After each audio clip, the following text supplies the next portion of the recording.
Halo, subscribernya Kak Cideni. Ketemu lagi dengan saya, Bapak Ibu semua. Hehe. Nah, hari ini kita akan membahas pertanyaan-pertanyaan yang sudah masuk ke dalam YouTube-nya Kak Cideni. Ya, kita bahas satu persatu.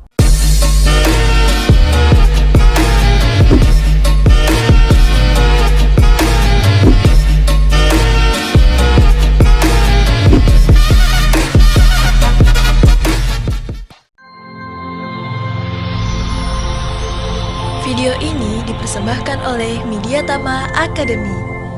Training ketiga, langsung kerja. Oke, pertanyaan pertama dari Agus Supriyadi. Nah, kalau untuk sertifikasi welder lebih bagus dari BNSP atau Depnaker? Lebih laku mana? Dari BNSP atau Depnaker? Dia bilang kayak gitu. Sebenarnya teman-teman semua, Depnaker itu sekarang berubah jadi Kemnaker, ya, Kementerian Ketenagakerjaan. BNSP juga sebagai lembaga independen yang memang ditunjuk oleh pemerintah untuk terkait dengan kompetensi personil. Nah, terkait dengan mana yang lebih laku? Wah, ini pertanyaan teman-teman, pertanyaan jebakan ya. Nah, gini, balik lagi ke kebutuhan teman-teman semua. Nah, yang namanya sertifikasi kompetensi keluaran dari BNSP itu melekat ke diri sendiri, teman-teman. Nah, sertifikatnya berlakunya 3 tahun. Nah, setelah 3 tahun kita harus perpanjang. Tapi melekat ke diri sendiri. Jadi kalau kita resign ke satu perusahaan ke perusahaan yang lain, itu nggak masalah. Itu sertifikat kompetensi keluaran dari BNSP. Cuma kalau keluaran dari Kemnaker, itu sekarang sudah sistemnya bukan untuk yang operator ya. Bukan sertifikat, namanya adalah suket, surat keterangan, surat keterangan gitu ya, yang telah mengikuti pelatihan. Cuma sionya atau kartu lisensinya itu melekat ke perusahaan.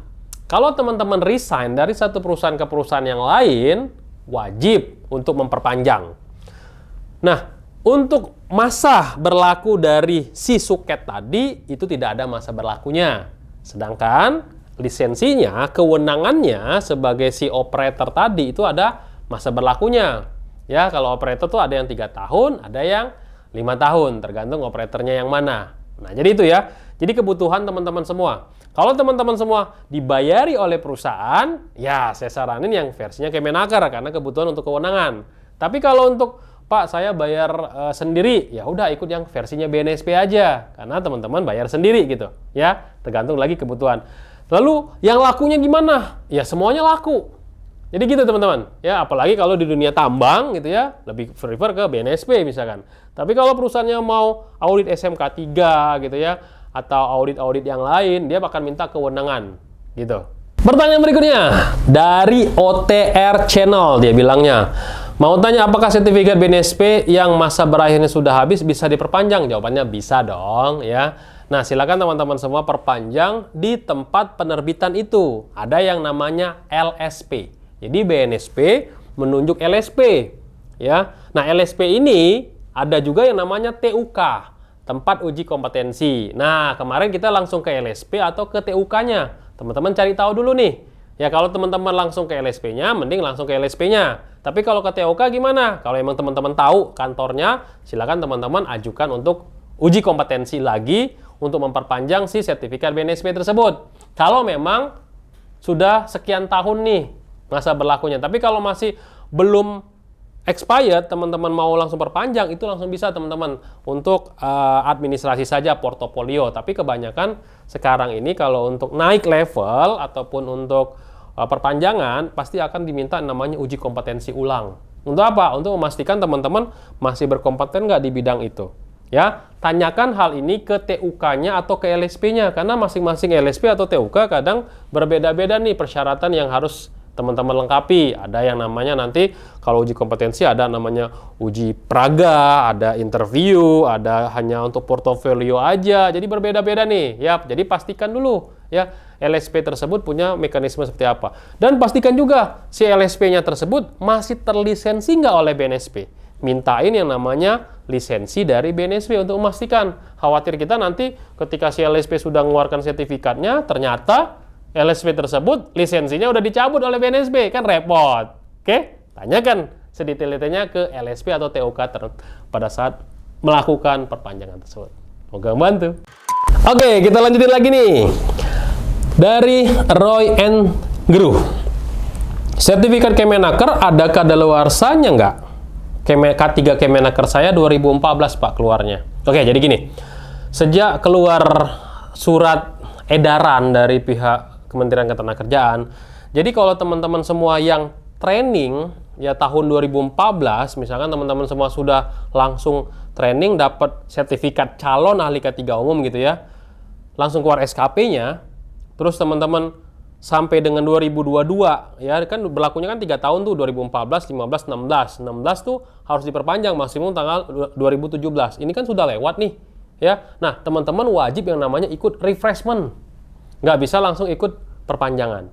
Nah kecuali kalau teman-teman tahun 2014 teman-teman ikut pelatihan tapi tidak langsung urus SKP-nya.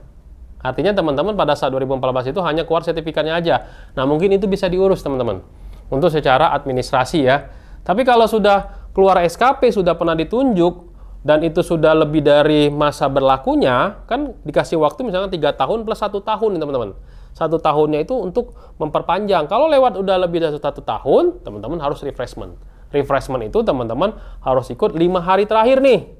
Apa aja itu Pak? Harus ikut persiapan untuk observasi, observasinya, membuat laporan dan makalah presentasi, lalu presentasi, dan terakhir adalah ujian online di teman K3.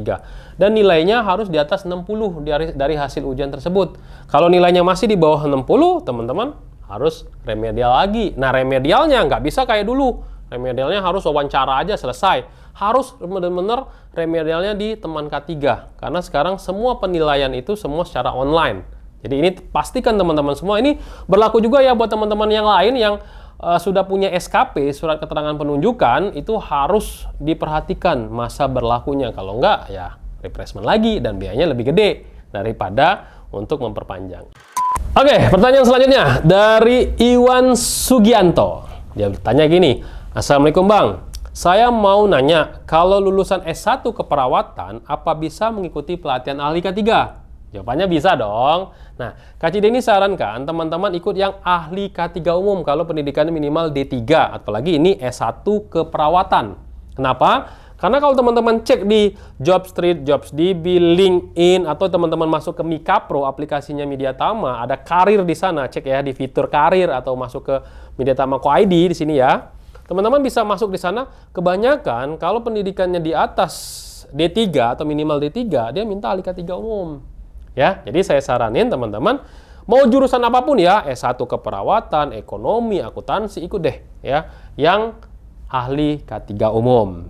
Ya, jadi semua bisa ikut. Jadi pastikan teman-teman semua ya, sekarang ini masa pandemi ada pelatihannya secara online via Zoom. Nah, ini lebih fleksibel teman-teman, bisa dari mana saja untuk ikut pelatihan. Tapi yang pasti harus 13 hari teman-teman ikut latihan. Kok jadi nambah 1 hari? Iya, 1 harinya adalah persiapan untuk sosialisasi aplikasi serta fakta integritas. Pastikan PJ K3 teman-teman yang ikuti itu sudah terdaftar di teman K3.id. Cek dulu ya. Jadi jangan sampai teman-teman terkecoh dengan harga yang murah ya. Semoga membantu.